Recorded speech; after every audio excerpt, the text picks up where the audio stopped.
দেশের মানুষকে ইলিশ না দিয়ে ভারতে যাবে না একটিও ইলিশ ঘোষণা দিয়ে রপ্তানি নিষেধ করলেন নতুন উপদেষ্টা।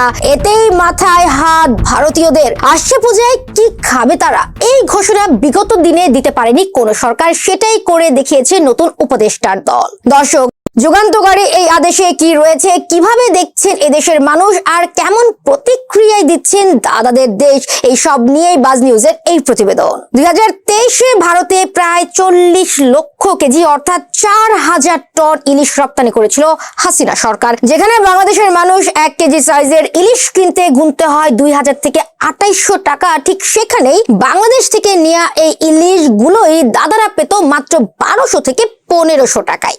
দেশের মানুষ ভুলে গিয়েছিল ইলিশের কি স্বাদ, কেমন হয় তার ঘ্রাণ। চোখের সামনে চলে যেত সব ইলিশ ওপারে, যেই অল্প কিছু থেকে যেত সেটাও স্থান পেত এ দেশের বড় বাবুদের পাতে। তো